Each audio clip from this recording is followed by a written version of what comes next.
Good morning. It is 11 a.m. Pacific Standard Time. My name is RJ Sains. Thank you all who can join this morning for our first Pacific InterWest webinar. I know none of you have microphones or cameras turned on. That is a setting that is built in with this webinar, so I cannot hear you, but I know you're giving a standing ovation right now, so thank you for that. I appreciate you joining us today. Like I said, my name is RJ Sains, if I haven't had the pleasure of meeting you yet. I am the Director of Energy Services here at Pacific InterWest. Those of you who are just trickling in right now, we're basically going to be doing a webinar series. Today's focus is the CF1R, which is the main document associated with Title 24 compliance. As an energy consultant for the last decade, I have worked with thousands. I tried to do the math. It might be more than thousands, but it is quite a few of the CF1Rs. And this whole webinar came up just basically out of the many questions that I get. A lot of people will call me saying, oh, is my attic vented or unvented? People will call me asking, do I have QII? How do I know if I have QII? Basically, and more people keep trickling in. I don't want to repeat myself too much, but welcome everyone once again to our first inaugural CF1R webinar here. Like I said, my name is RJ Sains. I'm the Director of Energy Services. And I'm going to be going through a brief 20-minute overview of the CF1R, where to find information and how best to find it. One second, let me get this going right here. Okay. Yeah, we'll have a little bit of a Q&A at the end if you have any questions about where certain information is or what this might mean for your project. But I'm excited to see a lot of the attendees today. I've worked with them. Some of them I work currently with them at Pacific InterWest. So any of this information will be recorded and released later. So if you want to go back and check and see what we said on certain things, you're more than welcome to. Hopefully we'll be able to get that up on our website as well as our LinkedIn account. So without further ado, I don't want to waste anyone's time this Friday. This is a Title 24 101, your guide to the CF1R. So as you all know, the CF1R is, in my opinion, the most popular version of the Certificate of Compliance, most technically referred to as the CF1R PRF 01E. You'll see that in the top right-hand corner. Let me get my laser pointer out. There we go. That's awesome. These documents are created by your Title 24 consultant, mainly through CBEC or Energy Pro. It serves as the foundation for all preceding forms, your 2Rs, your 3Rs. It lists your building requirements and shows all special features and components. I've been able to split the CF1R into 4 main categories because the information isn't always on the same page. And I think that's where there's a lot of issues with this document, because sometimes it's 10 pages, sometimes it's 30 pages, and you want to be able to know where information is quickly. It's always in the same place, but not always in the same page. So I've split into 4 categories that goes chronologically from the first page to the last. The first one being general info and requirements. That's where you see your address, square footage, special features, ECC verifications, and of course, your compliance summary. The second, solar, of course, just your PV system, type of modules, battery backup, etc. The third section is probably the largest, the envelope assembly. That you're going to see all your different surfaces, framing, insulation, glazing. And of course, the last section is the mechanical and plumbing section, where you see your water heater, your HVAC, duct location, IAQ fans at the very end there. So we'll get right into it. Our first section is our general information. That's always going to be page 1. All the finer points right here. So you see location, square footage, bedroom count, stories, and fuel type. Things you'll see I laid out right here.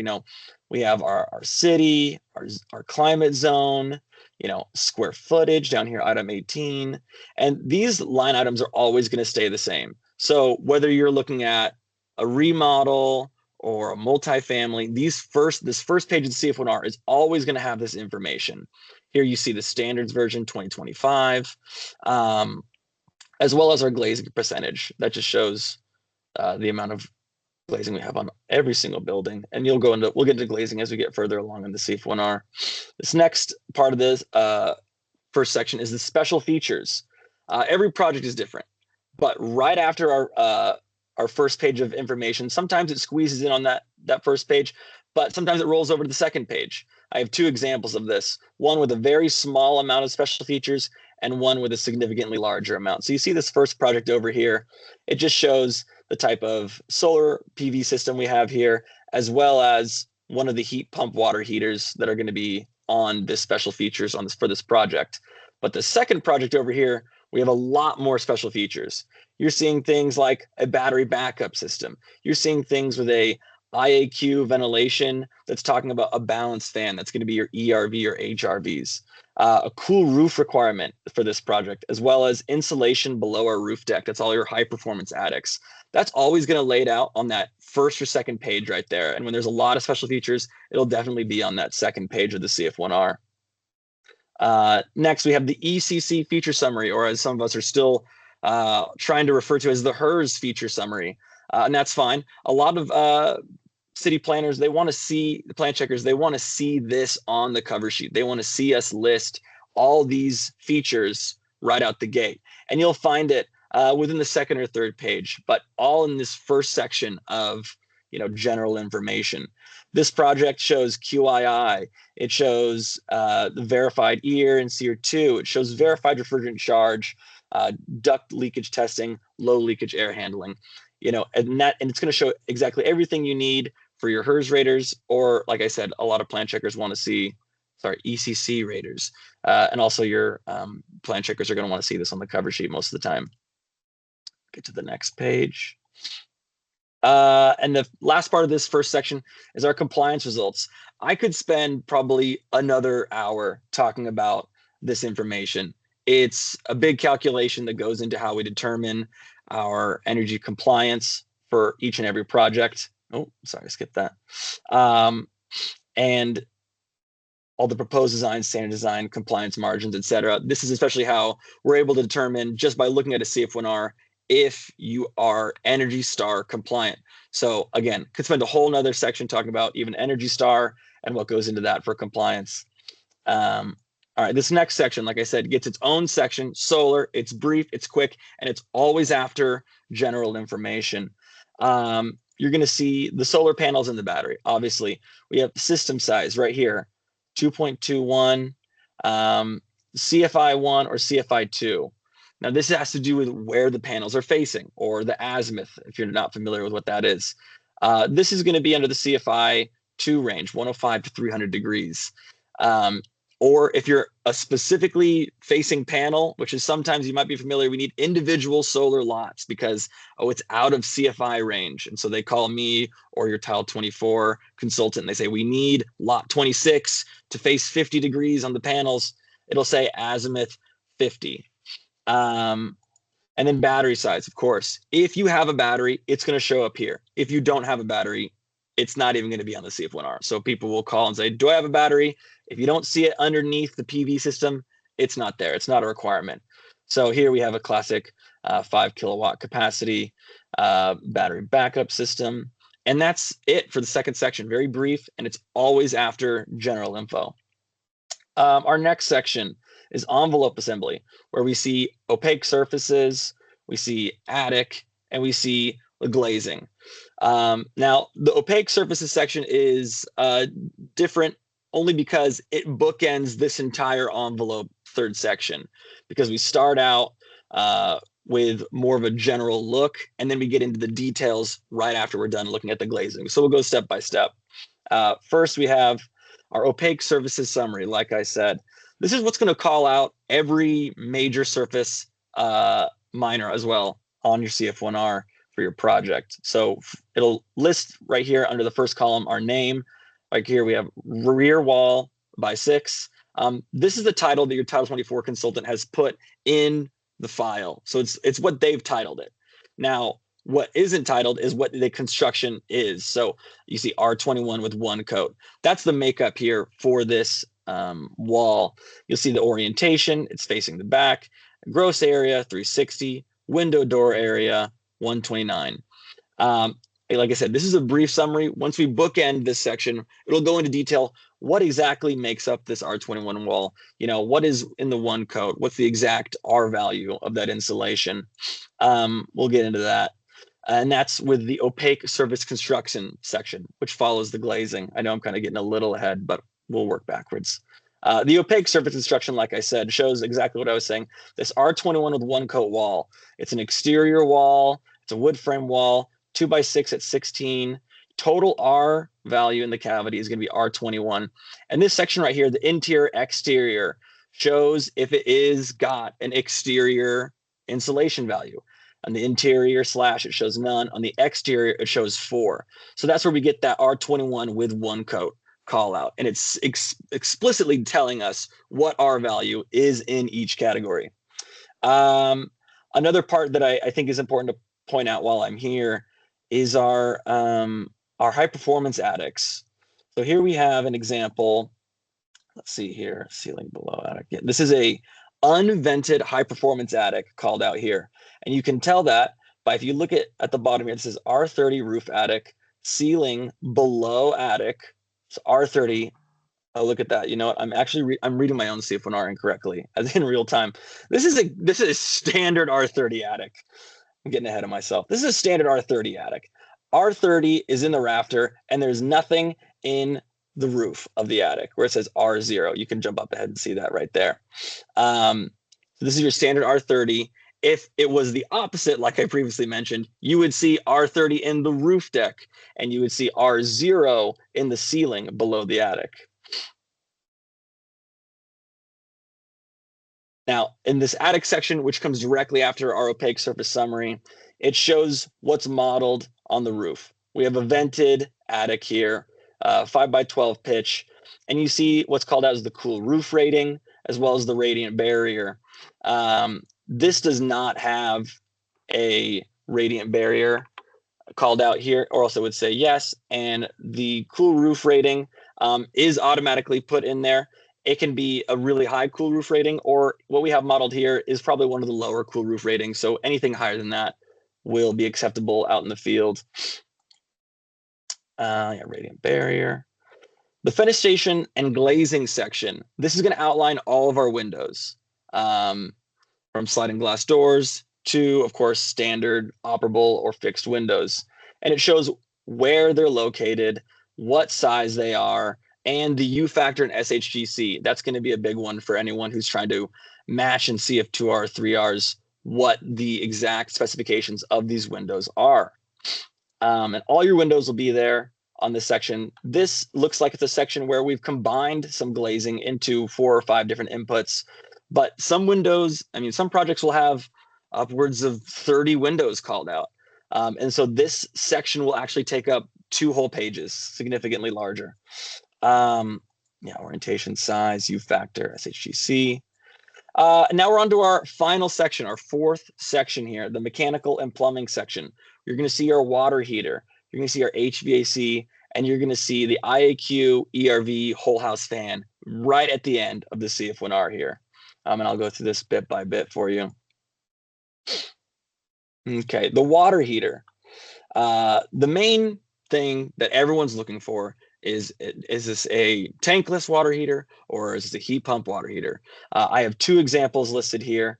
At the top, we have our heat pump water heater. Now, you'll see it's called out very specifically in this section, water heaters, heat pump, a bit redundant, but here we are. It shows the tank size, 65, the brand, the model, location. We're good to go. Now, if you have a tankless, it's going to look like this. It just says water heaters, and it's going to show gas, instantaneous, tank size, 0. Obviously, it's a tankless, and have our UEF efficiency. So a lot of people are always saying, how do I know if I have tankless? How do I know if, if I have a heat pump water heater? It is pretty direct, but always after our glazing and opaque summary section towards the back of the CF1R. After the water heaters, you're going to get HVAC. I've also shown here, this is modeled a heat pump on this one, CF1R. Pretty standard central split heat pump with an HSPF of 7.5, an EAR and SEER of 14.5 and 12. It's also going to list our cap 47, cap 17s. That's something that is always verified out in the field. And you can see that here. All right. As well as our distribution system. Now, most of the time when we have our ducts, they're located in the attic. And you'll see that here under the second section, the second column, type unconditioned attic. That's because all attics are considered unconditioned spaces. However, if you have a unvented high performance attic, you are going to be putting your ducts in a indirectly conditioned space. So you'll see that at the bottom here. I have this called out. I don't know if I can, I can do a little circle there. Nice. Conditioned space entirely. And the duct location shows conditioned zone. That again is calling out the fact that when you have an unvented high performance attic, it is considered a conditioned space and you get an extra credit, compliance credit for that duct location. Next, the final part of our fourth section is the IAQ, ERV, and whole house fan section. You're going to see one of, if not maybe all three of these, two or three. You won't see all three. One or two, I should say. The IAQ is going to be listed right here, typically as our standard exhaust default fan. It shows the CFM. If you have an ERV, it's going to show a balanced IAQ fan. That's something else to look for. Now, if you have a whole house fan, you'll see that directly after our IAQ section. Here we have the CFM rate, as well as the number of fans, where it exhausts to, and if it has a ECC verification, which most do. I believe under the 2025 code, all whole house fans are required to be ECC verified. Last but not least, the signature page. It doesn't really get its own section. It's always at the end of the CF1R. And this one I've signed both myself, but usually you as the builder or your builder will sign the top, and then your Tile 24 consultant will sign the bottom. It's important to point out, no CF1R is an authentic registered certificate without the signature page or watermark. So if someone's sending you some plans, it doesn't have this blue cheers mark on the end, or the double signatures, it's not an official document. So you got to make sure that you have that, which, if I'm being honest, I don't know if I've ever seen that, but I thought it was important to point out just in case. That rounds out our presentation. Thank you so much for listening. And I know, once again, I'm probably getting a standing ovation, so thank you for that.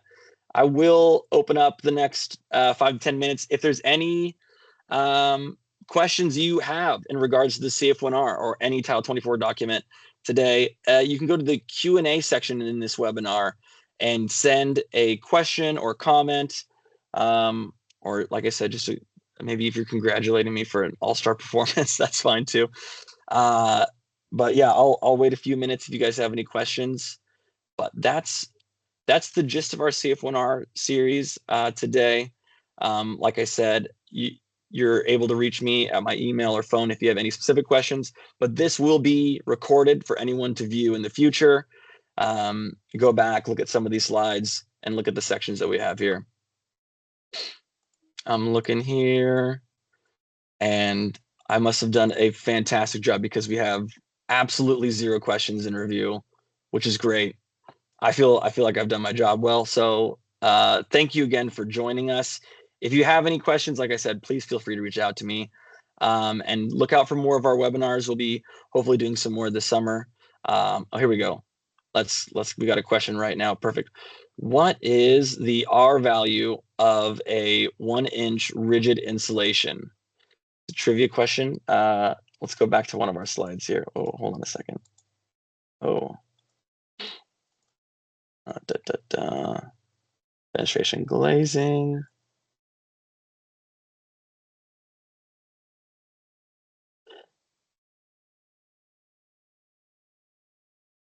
One-inch rigid insulation. That's where we're going with our I think what the question is referring to is our one coat stucco question, which is always R4. Unless I'm misunderstanding the question. That's, again, when you see these one coat call outs on the construction, you're going to see the R21 in the cavity R value and the exterior continuous showing R4. And so if you have any questions about what specific insulation is in your walls, it's going to show in this opaque surface construction under the cavity R value. If you got any others popping up. All right, we've got a couple more. All right. Does brand on the water heater matter? That is a really, really good question. I think I published that one, if you can see that. Let's see here. I'll go back to water heater. Does brand matter? I'm going to put on my official Title 24 consultant hat and say, yes, it always matters. It's because when you're out in the field and you want to make sure you're verifying the correctly installed water heater, the Title 24 document should be able to match exactly what is being modeled. Now, sometimes that doesn't happen. And I will say it's happened to me a number of times. It's a very easy fix to update the brand model. I will also say most of the time people are concerned mainly with gallon size. Sometimes it might be a new model that does not exist in the software, and the software does update around every quarter or so. So you will see that eventually. But for the most part, gallon size for a heat pump water heater is the most important, and the brand can get changed very easily. If you need a Title 24 consultant to change the brand to match, the brand, the make, the model, that can change very easily. I do it all the time. So yes, it does matter. Thank you for that. All right, any more questions here? I think that about gets us exactly where we want to be from a time standpoint. Again, here we go. Which system is more economical for builders? Vented attics versus unvented attics. Economical or cost effective is the real question. I would say by and large, from an energy compliance perspective, the unvented attic is the most efficient. Sealing off that attic completely, making it a conditioned space. Not only are you getting a more efficient model of a attic, but you're also making it easier for your HVAC to cool your home. So as far as cost effectiveness goes, I'm not looking at the numbers for, insulation blown in versus bats. That's not something that I'm looking at. That's going to be up to your insulation consultant and provider. But I will say it should be, if you're doing R38 in the bats and R15 in the roof deck, that's got to be pretty close to, might as well just do a sealed off, blown in R30. Again, I haven't checked the numbers myself. That's not quite my area of expertise, but I will happily talk all day about what's the most energy efficient form of attic insulation. And just checking if there's any more pop-ins. Thank you for those of you who left some nice comments in the review. That's very nice. Thank you so much. Again, looking forward to doing more of these in the future. Thank you again for joining us. And I hope you guys have a great Friday and a great weekend. And have a great day.